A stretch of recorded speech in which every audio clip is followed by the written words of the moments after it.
Hey guys! I figured, after all the editing issues last month, I could use a bit of a break, so I thought it might be fun to try something a little different this week, especially since the 10th is the anniversary of the release of Reputation, so, if I was ever gonna do it, why not now?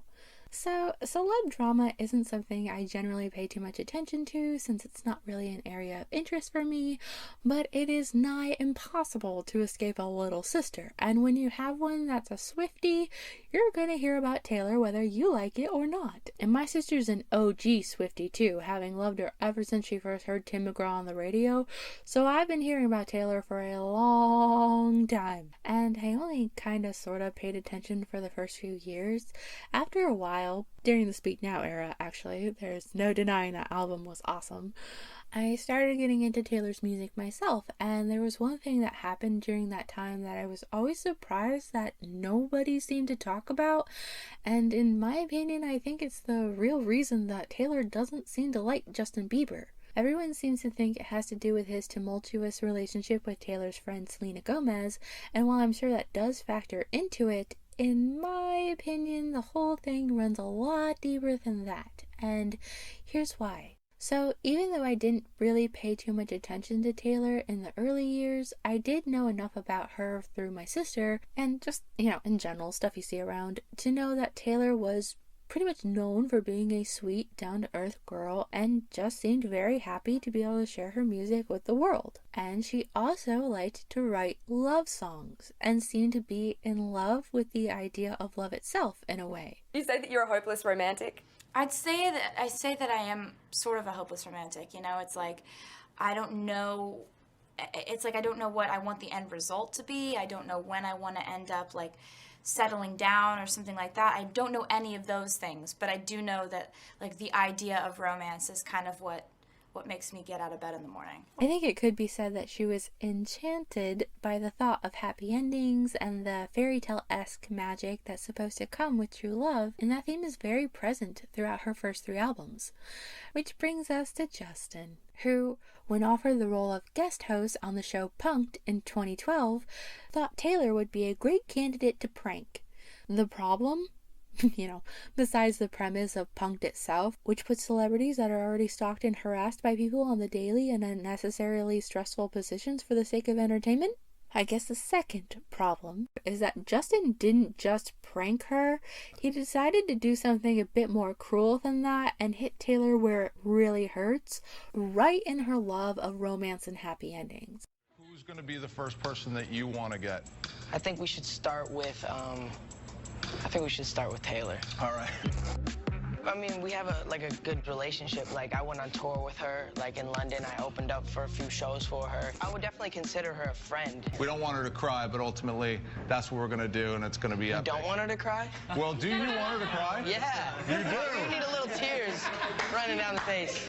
The prank was essentially Justin inviting Taylor to a writing session, which was really just a ruse for said prank, and once he had Taylor there, he convinced her to press a button that lit off a firework that hit a boat in the water, and it turns out the people on the boat is a soon-to-be married couple who take this as a bad omen and a sign they shouldn't even be married at all. So funny. Maybe to Justin and the audience, but I honestly always felt so bad for Taylor here. You can see how visibly distressed she is by the idea that she might have been responsible for ruining a couple's wedding. And with the additional insight the Miss Americana documentary gave, we also know that at that point in time, Taylor also valued a lot of her self-worth on praise and being a, quote, good girl. My entire moral code as a kid and now is a need to be thought of as good. I had that praise of, Taylor, you're doing a good job at your work. Hey, this is Taylor Swift, and thanks for listening to Cat Country 98.1. You're doing a good job at being a songwriter. You're doing a good job at being a musician. Like those pats on the head were all I lived for. To think that she was responsible for something like this, and the things that were being said to her. Thanks for ruining my wedding. Okay, there's a toast. Thanks for ruining the best day of my life. Is there anybody else? Yeah. Thanks, Taylor Swift. Thanks a lot. That must have been devastating to hear. She even starts crying before Justin does the big reveal. You've been punked! Ah! Isn't it so funny? Hey, I'm sorry, but we had to do it. We had to do it. Look at this. And you might think, well, Taylor's kind of laughing and says, yeah, I was punked, so clearly she was fine with it after all, right? Yeah, right. Remember, Taylor is all about image. Do you really think she was going to call Justin out right there and then and tell him that it wasn't cool? Of course not. And to be honest, I don't think most of us would. I mean, look at it from her perspective. You're with a celebrity who just punked you. Cameras are in your face. You know this is going to air for everyone to see. Are you really going to admit that you're upset and didn't think it was funny and risk people saying that you're a poor sport or that you can't take a joke? As if. I feel like most of us would do what Taylor probably did, which is save face in front of the cameras and then go home and sort out your emotions there.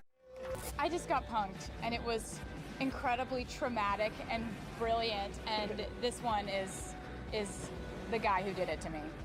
And I think the biggest indicator that Taylor was not as okay with this as she pretended to be was the fact that previous to this episode, Taylor and Justin were actually on okay, if not friendly terms, given the fact that the whole reason she was at the location was to write songs with him and had even invited him to perform with her on the Speak Now tour. And before that, she invited him onto the Fearless tour with her.